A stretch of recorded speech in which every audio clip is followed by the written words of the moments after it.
Hi guys, this is John here.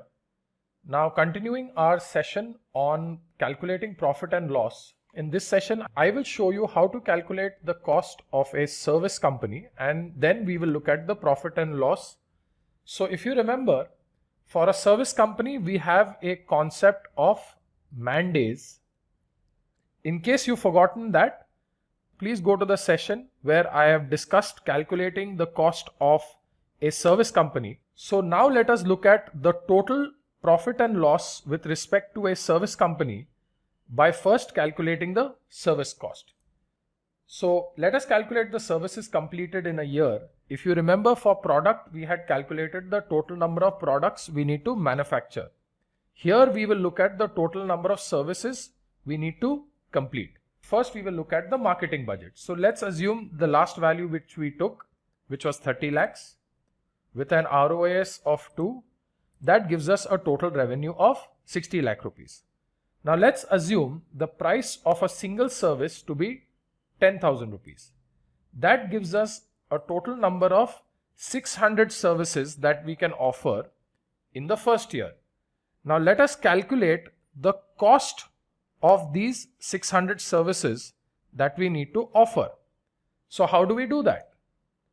So now let's see how many service man days. So if you remember, we had discussed a concept of man days. If you've forgotten it, please go back and watch our session on how to calculate service cost, where I've explained the concept of man days. Okay. So now let us see how many man days are required for providing these services. How do we calculate that? So to calculate that, let us assume man days for each service. We take one service man day. So basically it takes 1 day to complete the service. I'm assuming that. Okay, I'm assuming 1 day to complete the service. So to complete 600 services, we will need 600 man days. So that gives us 600 man days. Now assuming our cost. Now this is not the price. This is our cost. Our per day cost of 2000 rupees. So assuming a service man day will cost us 2000 rupees. So for 600 service man days, how much will it cost? It will cost 2000 multiplied by 600, which is 12 lakh rupees. Okay. So our total service cost for the full year is 12 lakh rupees. So now our service cost being 12 lakh rupees for 600 service man days. Now we put it in place of the product. What will it happen in terms of our total cost? Let's take a look. So our total cost element in this case, as I told you, instead of product cost, now we have a service cost here.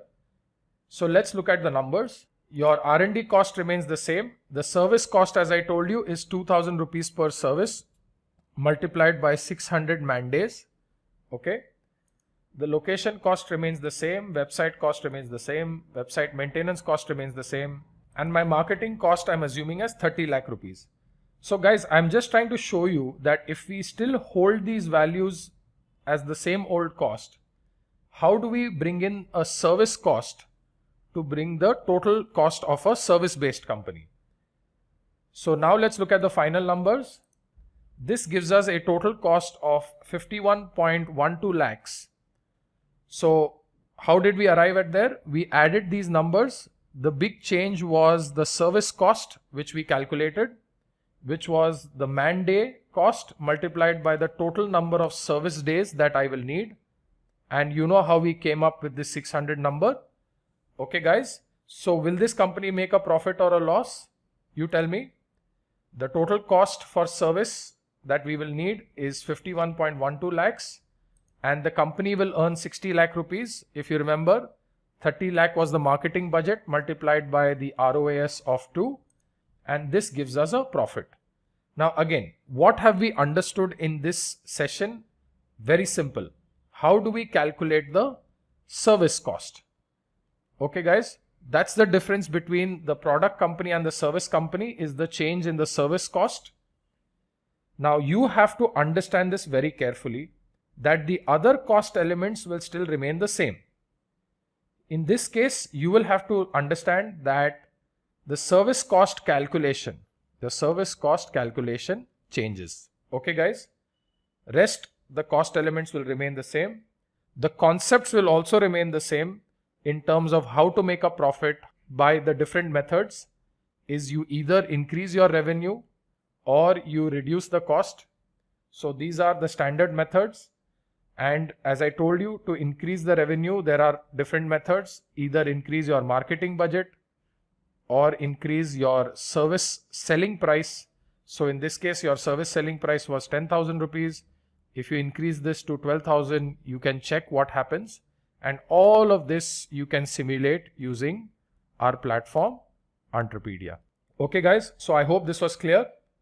Now, what we have learned in this entire entrepreneurial journey, right from the basic step of setting up a company, understanding all your cost elements, the various cost elements, how do we understand cost, how do we calculate cost, how do we go ahead and market our product, how do we go ahead and sell our product, and at the end of the day, our objective is to calculate and make a profit for our company.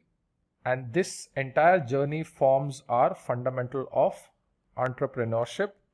And I hope you will understand and appreciate that it's a journey that you will take.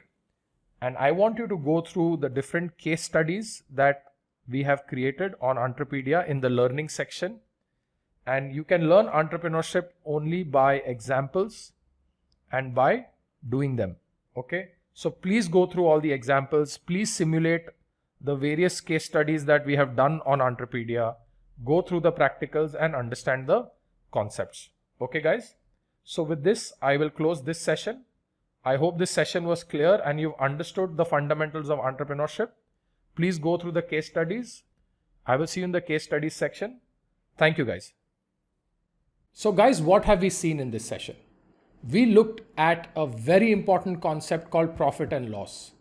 How do we decide whether our company is successful or not?